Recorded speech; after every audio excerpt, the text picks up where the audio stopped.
Hello and welcome to HG Movie Talk. I am your host, Dean's Beans, and as always, I'm joined by an amazing person, a successful TikToker. That's his most important attribute, and my personal friend, Fluffy Duffy. Hello, Harlan. Wow. I appreciate you for calling me a successful TikToker. Yeah, you are. We were just talking about this. According Oh to yeah. socialblade.com, you have a C plus, and okay, I have the answer here of where you rank in the most TikTokers in the world. Okay. What's your guess? I'm going to guess 32,076. Oh, that's embarrassing, bro. What is it? 138,523rd. Wow. But You got in my head. I said I was in the yeah, top million. yeah. And then I said you were in the top 10,000. And then but you're ranked 20,347th in likes. Oh, interesting. Almost the top 20,000. Hmm. Anyway, we were talking about this because Harlan's really vain and he was boasting about his followers before we hit record. Just the usual conversation topics that we just Yeah, yeah, get yeah. through. It was actually me trying to boost him up, and he was like, "No, no," and I was like, "You're really good." Anyway, these Oh, intros you are getting doll. longer and longer. We're here to talk about two things today. Two. Number one, how many followers Harlan has on TikTok. Yes. Number two, the Guardians of the Galaxy holiday special, and number three, how many top followers Surprise. I have on TikTok, and number four, Knives Out, Glass Onion, a Knives Out mystery starring Daniel Craig and a sussy imposter. Okay, we're going to talk about Guardians of the Galaxy Holiday Special first. If you want to just skip to Knives Onion, there'll be a timestamp down below. We're going to spoil both things. It's at 27 minutes and 3 seconds.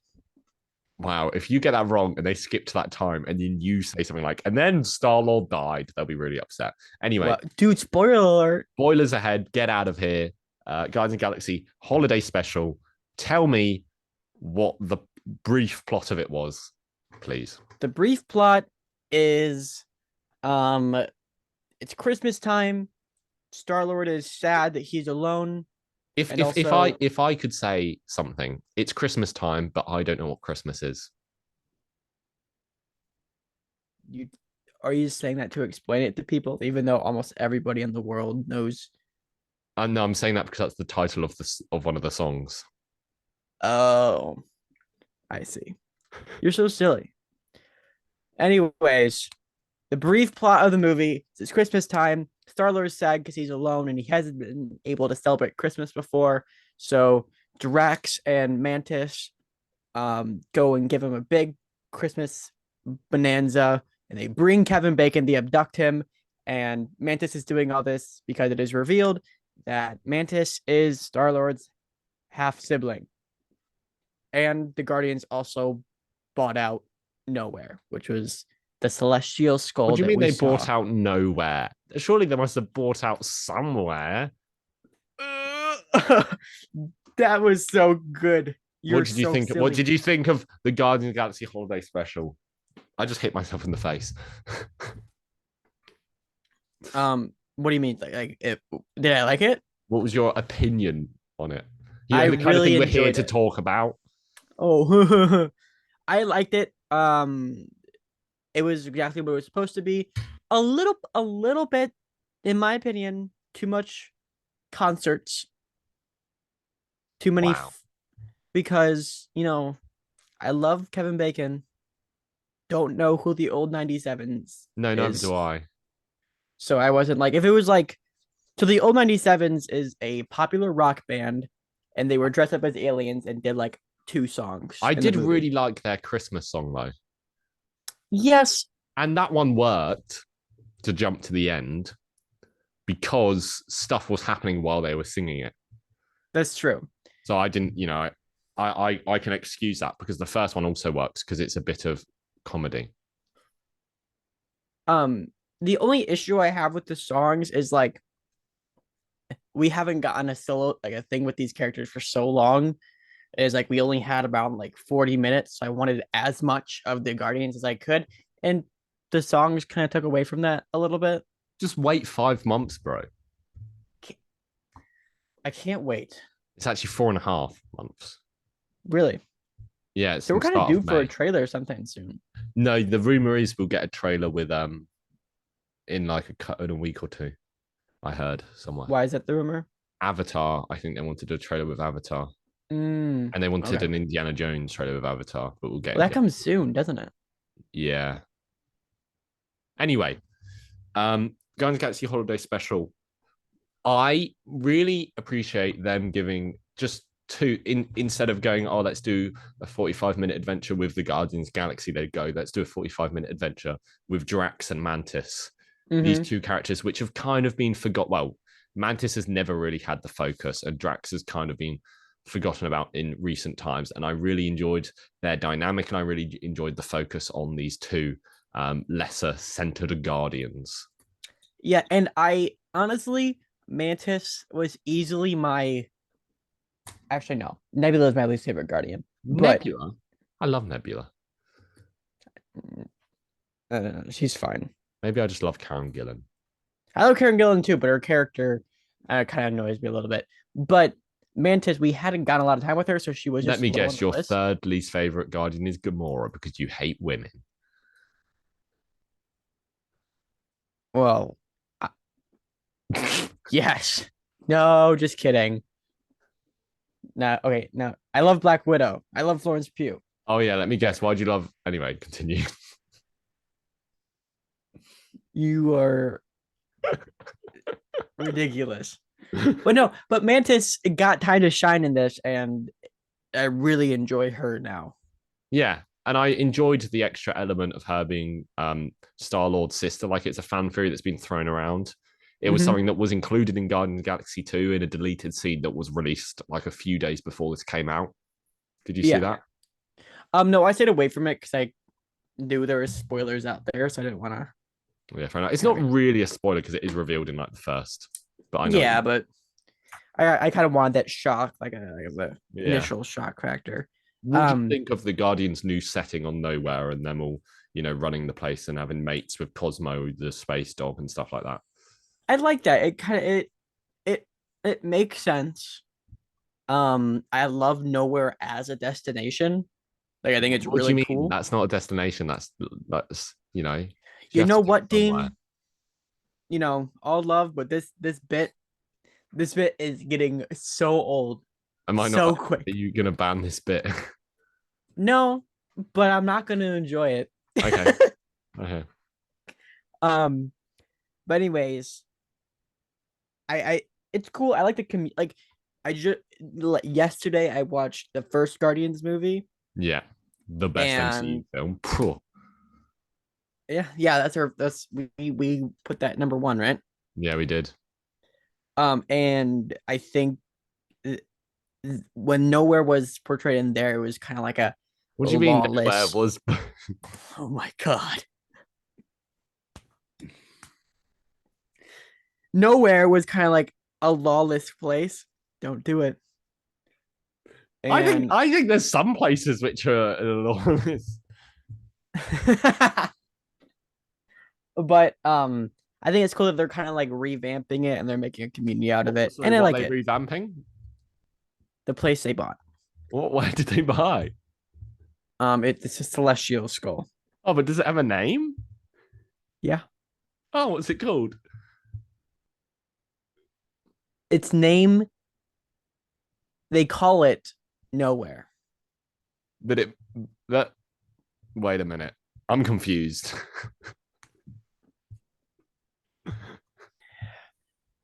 Okay. Um. It must be somewhere. So James Gunn said that there were some vital pieces of information that were to be introduced in this special that were going to be further uh like Explored. explored in the third movie, Mm-hmm. and that is assumingly Mantis is Star Lord's sister. Yeah. They have The place nowhere, they bought. They have somewhere. They bought that place. and the Collector's still alive. Yeah. Oh, Well, he's not confirmed to be dead. yeah, but yeah. And like something like Cosmos hanging about. And I think a big plot point is going to be the fact that Rocket now has Bucky's arm. Think so. Yeah. What's Bucky doing now? I reckon, well, I think he must have more than one arm. I Do you think he walks around with only one metal arm? I think he must have a couple he switches between. don't know. Seems like kind of like a safety hazard. Did you get a new one in Falcon and the Winter Soldier? No, it's the same one that he had.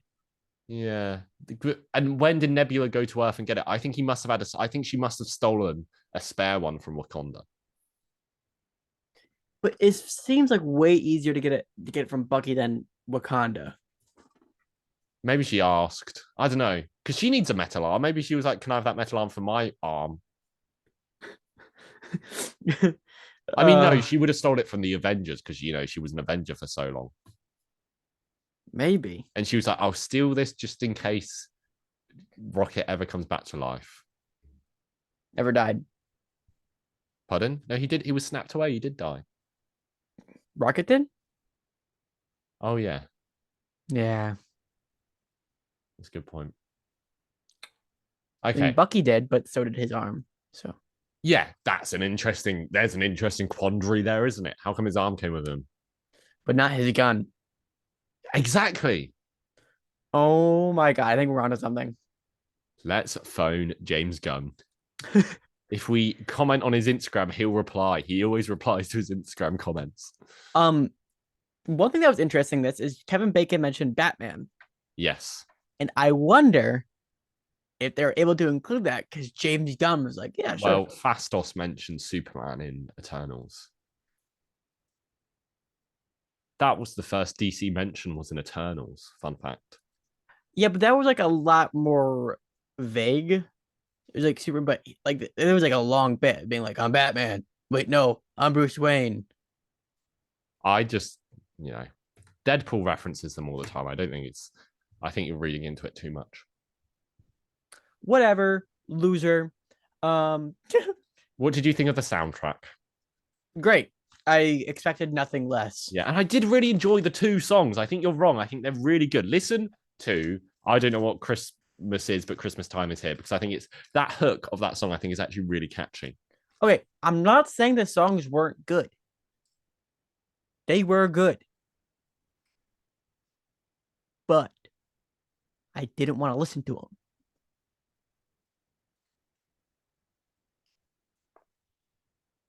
Do you understand? I think you're wrong. Anyway. Well, I think I'm right. So where does that leave us? What do you think of New Groot? I think it's quite a bit of its prosthetics. It's not. You know that, though. No.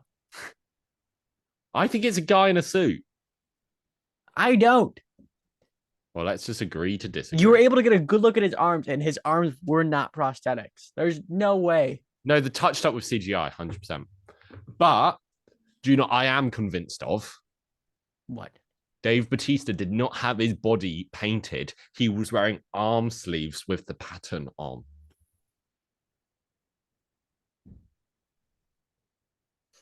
I was staring at his arms the entire time, like I always do with Dave Bautista. Okay, understandably so. And I mean, we were watching him in Glass Onion. I think that's why he wore a shirt the entire time, so they didn't have to paint his entire body, and they just put sleeves on him. I think it's possible. And Chris Pratt had an awful wig. Yeah, my mom said it was pretty bad too. I didn't really notice it though. I can pick up on any wig anywhere. You're not fooling anyone, Harlan. Oh, yeah, that's one of your most viral videos, right? Yeah, that is my most viral video, and everyone calls me a liar for it. That's so funny. Because I'm right. You're right. You're 100% right. For those who don't know, I posted a video exposing Chris Evans of like in all of the movies apart from 2 wearing a wig as Captain America. He's actually had his hair in 2 of them? Yes, I think so. Which ones? Do you know? The first Avenger and Infinity War. Oh, I could have been a wig though. In what one? Infinity War. It could have. I think they might have gave him like extensions on the fringe. Yeah. but I think in a lot of the first movies that it's their own hair because like I'm pretty sure like in Thor that's the only one where Tom Hiddleston isn't wearing a wig. Yeah, or Chris, right? Yeah, well, apart from when he gets his hair cut, that obviously isn't a wig. Huh? When Chris Hemsworth gets his hair cut, it's obviously not a wig. So he Oh, doesn't well, wear a yeah, wig yeah, yeah. later on. But when he has long hair, I think it is all a wig. And Chris How do you Pratt's feel wearing a about wig. Chris Hemsworth is on an indefinite break from acting? Yeah, good for him. I mean, Yeah, he did. Yeah, he'll be back. he got yeah, but Did you I hear what feel he said bad for about him. Thor? Hmm? Did you hear Yeah, what? I think that makes sense. Yeah, but Um, I don't really want to see him for two more movies. I don't think. no, I think um he needs to die in like Secret Wars or something. I think he's him and Hawkeye are goners. They've both kind of outstayed their welcome. I don't think Hawkeye has quite yet. Yeah, Hawkeye. We just haven't gotten a lot of time with Hawkeye. Like even like Yeah, in his show, he didn't get like it was mostly like a Kate Bishop story. yeah. Do you know in the entire MCU, Black Widow and Thor have one in into like one conversation, Huh. one exchange. Anyway, we're getting distracted. Guardians of the Galaxy. Yes. I liked Drax and Mantis going around Earth. I think that was a bit of fun. And that was fun. Like him beating up the robot and then running up to Captain America and then getting drunk and like Drax being hit on in a bar. There was this entire movie was fun. Like there was just so Yeah, many fun little just bits. everything with Kevin Bacon as well, especially the Earth stuff. And then Drax just taking down a bunch of cops. Yeah. I did find it funny they went out of the way to show that they didn't kill any cops in comparison to Wakanda Forever when Ironheart killed like a dozen cops. Oopsies. I No. guess you know this is just a theory, but they might I think those movies have different tones. I just think James. Well, no, but the intention wasn't for Ironheart to kill all those cops. It's not like Ryan Coogler wrote in the script and then Ironheart killed a bunch of cops. I think it was just a bit of carelessness. Hmm. I think James Gunn just has more attention to detail with stuff like that. Nothing against Ryan Coogler. I think he is an excellent director. Maybe. Well, I feel like James Gunn would probably be like, "Oh, we shouldn't kill cops because we don't want to like be like controversial or anything." It's so funny because the way this for our for our visual listeners, the way the sun is going down right now is completely blowing out my face. So it kind of looks like I'm half of a ghost right now. You're the ghost of Christmas past. Yes. Have you watched Spirited? No. Me either. Okay. Any more thoughts on Guardians of the Galaxy? Uh, any predictions for Guardians of the Galaxy 3 off this? Now you've seen this. Everybody's gonna die. Rocket's definitely dead. So is Star-Lord. Yeah.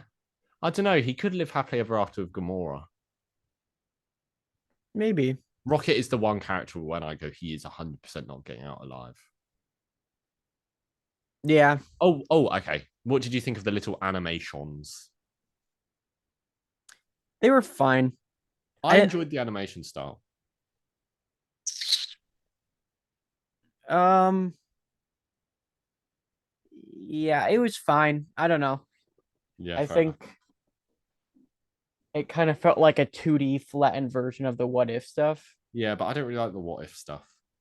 Um I liked seeing Michael Rooker again or hearing Michael Rooker again. yes, for sure. And it was cute. I really enjoyed how they went back to it and they were like, oh, that isn't what actually happened. And then they showed Yondu was a nice guy all along. Yeah. That was sweet. Anyway, speaking of Dave Batista, Speaking of Dave this is our Bautista, Dave Batista double, our Dave feature. Batista special double feature. Yes. Dave Batista's having a week, you know? He is having I'm one. glad because I've always said how much I love Dave Batista, have I not? You have been explicit with how much you love Dave Bautista and how much you hate Jared Leto. Yeah. And how good was Dave Bautista's portrayal? What was his character's name? Oh yeah, Joe Rogan. How good was his portrayal? He wasn't Joe Rogan. Joe, sure. It was very Joe Rogan. Um, Glass Onion. We're talking about Glass Onion and Knives Out Mystery, directed by yes. Ryan Johnson. Also a Netflix thing. Spoilers ahead. I can't be bothered to do anything non-spoiler about this. Um, Can I quickly spoil it? yes. Edward Norton is a sussy bucker. He is a sussy bugger. You know, this is Steven Soderheim's last feature film appearance. No. Do you know who that is? Yeah, he was yeah. He's the play guy, isn't he? Yeah. He was in his last feature film appearance, he was playing Among Us. Yeah, I thought that Among Us bit was really good. I loved it. Will and I were laughing so much in we could not stop laughing especially they played the music, everything. They committed to the bit. Yeah. Okay. Do you want to explain the plot of Glass Onion, please? So the plot starts out in the pandemic, Yeah. and Benoit Blanc is kind of out of a job, sort of laying around in quarantine. And then all of a sudden, he gets this mystery box that invites him to this island. And then and then other people get this box. And it turns out the other people that got the box are close friends of this character named Miles. And Miles is super, super wealthy. And all of his friends come out every year to hang out with him. They call themselves disruptors because they disrupt media and entertainment and science. And then the entire idea is Miles, this rich dude, wants to set up a murder mystery of his death. And then he brings Benoit Blanc, and then things aren't what they seem. And where do I go from here, Dean? No, that works for that. That's So Knives Out, one of my favorite films ever. yes. And what works so well about Knives Out is that it's like a complete subversion and a complete twist on the whodunit genre, because they reveal the killer at the start, make you think you know who did it while the detective is solving it, and then at the end it is revealed that the person who you think did it didn't actually do it. And that's a genius way of structuring a whodunit, and it's very unique. Yes. And on the way to the cinema, Will and I podcast Feature guest. yeah, podcast third host of the podcast. Mm-hmm. Yeah. We were talking about how on earth Ryan Johnson could subvert the whodunit genre again in a different way. And that was the challenge, because he can't do a normal whodunit after the first Knives Out, really. And right. I was like, I really don't know how he could do it. And how he does it in this is by having a victim and not and having the detective trying to solve the murder of a victim we don't even know is dead. Yeah. That's a fair way of putting it. And it's kind of the opposite of what it was before, where we know what the detective doesn't know. But in this, the detective knows what we don't know. Yeah. And I didn't even think about it like that. It's such a genius way of doing it. Did you see my review I posted on this? No. I saw it and then I watched 20 seconds and I thought, nope, and I switched off. Okay. I gave it a 9.5 out of 10. Yeah. What do you give it? Similar, a 9.5. The only reason I don't want to give it a 10 out of 10 is this movie definitely relies on CGI a little bit more than its first one, which isn't, I said in my review, which isn't necessarily a big deal, but given a movie like this, when you notice something CGI related, it takes you out of the moment a lot more than like a Marvel movie would. Yeah. So I feel like I'm a little bit more critical when it comes to these types of movies. Yeah. And it's not bad. There's like one part where like a car falls. Yeah. And it just doesn't look 100%. It's definitely bigger than Knives Out. Yeah, 100%. I think it's funnier. I think it's a funnier film than Knives Out. It's very comedic. There's a lot of number one, the Jared Leto stuff. The instant I heard that, I was like, "Oh, Dean's gonna love this movie." Well, that's what Will started nudging me both times Jared Leto was mentioned, and I was like, "Yes, Jared Leto slander." Ryan Johnson just knows his stuff. I think the bit I found the funniest was when she was like, "I didn't know Dewey had anything to do with Jews." That was a very funny joke. or was she dressed up as Beyonce. Beyonce? It was a tribute. The second they said fancy dress, I knew exactly where it was going. This movie is really funny. Yeah. And like I enjoyed some. So what I've realized the thing with the way Ryan Johnson does these films is that he tricks the audience into thinking they know what's happening and then pulling out the rug from under you and going, actually, you don't know what's happening. Because there'll be times where you're like, oh, I'm so smart because I know this stuff that these characters don't. So I know what's going on. And that makes me feel a lot better. Oh, wait, no, what I thought. And they did it a few, like the obvious one is when they reveal that the twin is the lady, and then when the Mhm. lady is shot, and then it's revealed she didn't die, and then there was the bit later on where the glasses were swapped, and you're like, oh, I know what's going on, but the glasses weren't swapped, and there was the bit where you're like, oh, Dave Bautista is angry because his Edward Norton is sleeping with his girlfriend, and you're like, oh wait, no, he wanted that to happen. There's so many small parts to this film where you And think you know what's happening and you don't. so me and my friend, we went to go see this. We had a little game Yeah, where if we thought we knew who the killer was, we would do we would do like this. yeah. Oh, so for our audio listeners, I'm like, it's He's doing, signifying like putting yeah, all my chips in, yeah. and so it was kind of a game like Or as whoever. we say, putting all our crisps in. It's a joke. It's a very funny joke. Whoo, you almost got me a little riled up there. You get it? Yeah, no, I get it now, but Yeah. that was a close one. Dean, you were almost in big trouble. Um, so it was kind of the game like, and if you get it correct, if you get the killer correct, like you win. You don't win anything, but it was kind of a game of who can get their chips in first. And there was one little bit that I was so confident about, and Dave Bautista's character has a gun next to his crotch, Yeah. and when they're all drinking, Catherine Hahn bumps into him for like a strange amount of time. Yeah.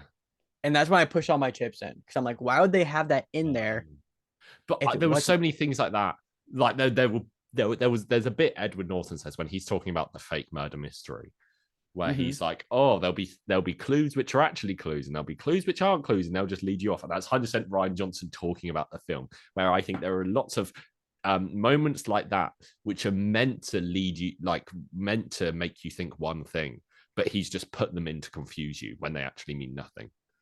That's why I love these movies because it's like literally like you're playing a game, Yeah, like like trying to it's figure a it it's out. a deliberate choice. I think there's lots of like small conversation stuff between people where you're like, oh, so they're hiding, because it's the classic thing where everyone's hiding something.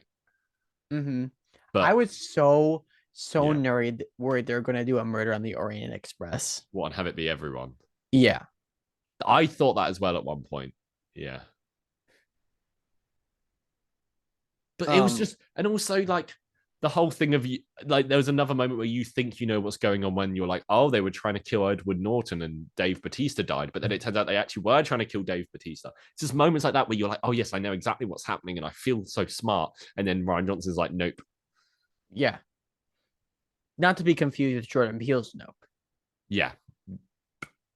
And I really like the way they did it, where they would show him putting the glass down and Dave Batista picking it up, and then they'd show everyone killing Andy, and then they'd show like everyone shooting Andy's sister, Helen.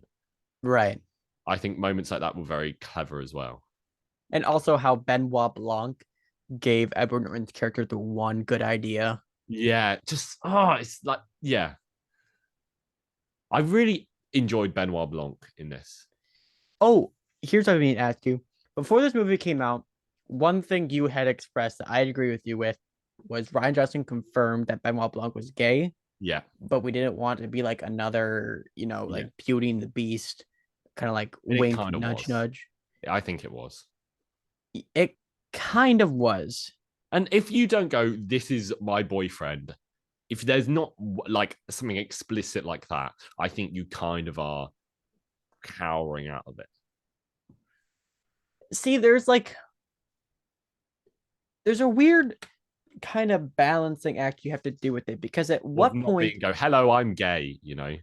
right? Because like at what point is that just like being wokeness, but like also just like having another man answer the door is like, well, is Yeah. that what we should be aiming for? Just like a sense of normalcy with it? Another man. Another man. Sorry, is that how we're referring to him now? Oh, please, Hugh Grant isn't all that. Um, sorry, I just felt I watched it when I went to watch the cinema today for the first time. I saw the Dungeons and Dragons trailer, and it was so good. It was so good in the cinema. Oh, I haven't seen that yet. Mm. I've seen the trailer, but Oh not yeah, in I know you saw theaters. the trailer because I forced you to watch it. Did you? Oh yeah, I was with you, wasn't I? Yeah, you were with me. What were we talking about? I think you could have done something like, do you, because Birdie was clearly kept flirting with Benoit Blanc and he was very standoffish. Right. And he could have just been like, "You're not my type," or something like that. That's true. Um, And Benoit Blanc just has so many small lines of like I enjoyed him the whole glass onion. It was funny because we were talking about on the way there, Will and I were talking about what the title meant, and I went, "Oh, it's going to be another food metaphor where he's like, oh, you think there's so many layers, but you can see right through it." And then he says something so similar. When he said that, I felt so smart. I was like, "Yeah, I knew the title of this film." I mean that's good on you. I didn't put that together. I just Uh, because we talk about the donut analogy a lot, and I was like, it's gonna be another food metaphor. it's a And he's donut inside of inside a another donut. And he's donut. like, you think there's so many layers, but you that was nothing. That That accent. was I can't even do it either, to be But you fair. can So see the heart of it. um It's a fun accent. Hands off, hats off to him. it is a fun accent. Who was oh also I think so in this movie, there's like one random dude, Daryl. Yeah. Daryl. He was in the first one. Was he? He was the cop that was like nerding out about Benoit Blanc. Is he one of those actors that I know there's a couple people that Ryan Johnson put in all his films. So I would imagine it's one of them. And so, but, okay, hold on. Let me look up this guy. But I was keeping track throughout the film because I wanted to test it of plot points that they would. I wanted to see if like every thread they started would be tied back into the ending, and that was the only one that wasn't tied back into the ending. And I was like, I appreciate that. That's quite funny. What, Daryl? Yeah, because I was like the COVID jabs. I was seeing if that tied in, and that tied in because of the whole pineapple thing. The car because it fell at the end. Mm. There was something else. There was the dong that kind of tied in. Dude, that dong was so funny. Who and he was like, oh yeah, that person composed it. Edward Norton was very good in this. Oh, he no. So the actor's name is if I can pull it up, Noah Segan, Mm-hmm. and he was in all of Ryan Johnson's movies: Last Jedi, Glass Onion, Knives Out. Oh, now I'm seeing pictures of him as like the actual actor. I do recognize him. Yeah, yeah, he's in Brick Looper. Yeah, okay, fair enough. Interesting. Edward Norton was very good in this, is what I was saying. I was actually really worried that Edward Norton was going to be the one who gets killed off Yeah, because like why not have a big name actor in there for a second and then he's gone. Um, but I was so happy that he was the killer because I just wanted to see more Edward Norton. but you know, I did realize as well. What? I think both films, the killer is the most obvious person, and I think that's a very intelligent choice in a lot of ways. Where Right, because in the first choice, Ransom, Chris Evans is the bad guy, and he's like, oh yeah, this guy's the jerk of the family. his name is literally Ransom. Yeah, like both times they've made the killer the most obvious person. Right. Do you think in Knives Out 3 I'll be able to predict it because I like you're like, oh, it's this person because they're the worst. Maybe. I'm proud of myself for picking up on one of the clues. Of I was like I was like, I don't think that's how that word is used. I thought that a couple times, but then just forgot about it with Mm. Edward Norton. So if I kept it's stuff like that where the clues are there, kind of. Bro, I didn't even catch any of that. Yeah, My big dumb brain was like, okay, that's a big word. I'm gonna pretend to understand because that's me like almost every single waking moment of my life. I just enjoyed Daniel Craig being like, he's an idiot, and just Benoit Blanc was so good in this. He was better than first one I for feel like sure. he did have more personality. Mm-hmm. And like the supporting cast was so good. I just love, like, can this keep coming out forever? Just, I just Benoit Blanc solving a murder with a bunch of A-list actors just sounds so good to me. I would love it if like every 3 years another Knives Yeah, Out movie came out. do it every 2 years. I reckon he could do. You know, Yeah, well, this took 3 years, but well, yeah, actually, if it wasn't for the pandemic, it probably would have taken two. yeah. Okay. What I do enjoy is how it's kind of an eclectic mix. Like it's a bit of a random mix of actors every time as well. Like it's Yeah, people there's you some don't. known names, some Yeah, and unknown but names. like Catherine Hahn and Dave Bautista and Edward Norton is a weird combination of three actors. Right. And so is like, Michael Sheen, Michael Jamie Lee Shannon. Curtis. Shannon. Oh, yeah, Michael Shannon, sorry. Yeah. And Michael Chris Shannon. Evans. Yeah. Okay. Which is there an actor you'd be like, I'd love to see in Knives Out 3? Robert Downey Jr. Yeah, that's a good one. I'm trying to think because I was thinking about this and no one really like an Andrew Garfield, I think would be really good. Jim Carrey, I think would I be did really think fun. Jim Carrey, but I don't, obviously I love Jim Carrey, but I feel like would we be able to look past, oh, that's Jim Carrey? That's true. Like an Andy Serkis. Andy Serkis, Jeff Goldblum. Jeff Goldblum would be awesome. I, Um, I'm not. I was going to say Taika Waititi, but I don't think Taika Waititi. no, no, I think John Cena. no. Do you not think? John Cena. I love John Cena, but uh, actually, maybe. I feel like Uh, he's the kind of guy where he's kind of like the weird, like, I don't know. What about like Adam Driver? yeah, Adam that Driver would I be could see. really good. Like that style of comedy as well, I think would really work with him. Yeah, for sure. Um, The other thing I spotted is a similarity between the two Knives Out is him having a female sidekick who's involved in the murders. mm, that's true. It's if you told me make a Knives Out too, I don't think I would have gotten close to something as good as Yeah, this. that's the thing because you can't think like I can't think of a third way that he could subvert it. And already I'm thinking, oh, would he be able to do it a third time when I was saying exactly the same thing about the second one? I said in my review that this is up there with Terminator 2 and Spider-Man 2. Yeah, 100% with sequels Um, and Paddington 2. Never seen it. Yeah, I know. Okay, so my question is, so he subverted the genre twice now and has really done a good job of structuring it in a different way and Mm-hmm. surprising us. And now I've seen him do it twice. I'm confident he can do it a third time. But how many times can he do that? Because there is a limit. Can he do There is a limit. 7? And I honestly think,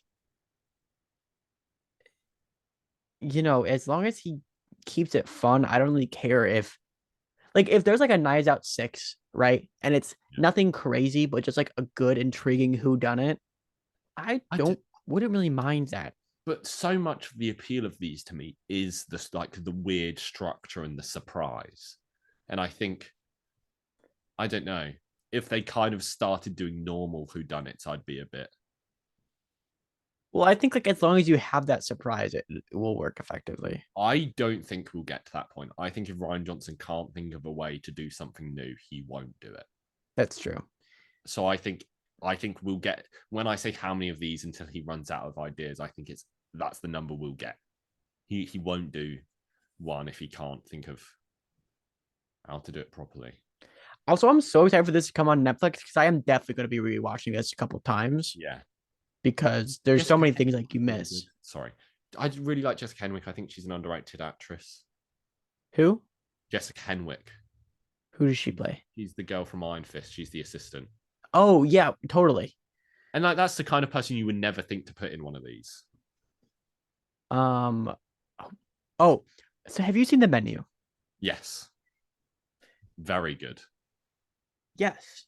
Me and my friend we essentially did a double feature night where we saw The Menu, Yeah. and then right after we went to see Knives Out. Mm-hmm. Both movies, very good. Almost the exact same thing.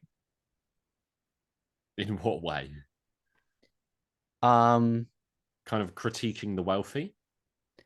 there's a big group of people that come to a Yeah. deserted island on a boat. Ensemble cast. They Oh don't know what's going on. yeah.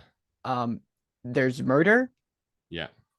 The main host of the island is the bad guy, and then it ends with the place blowing up. That's true. The Menu is very good. It's very good. But Dave Bautista is not in it, so we cannot talk about it for too long. That's true. Who cares about Ralph Fiennes? Rafe. It's Rafe Fiennes. It's so hard. His name looks like Ralph Phineas. It does. It does. It's Rafe Fiennes. That's stupid. Sorry, Voldemort. I mean, is he Welsh? Is he Irish? He's something. he's something. He's something, and whatever it is, I don't like it. Okay, my one choice for an actor to be in these, I've decided is Andy Serkis. Really? Or Adam Driver. I think my one choice. Adam Driver and Andy Serkis, I'm giving two.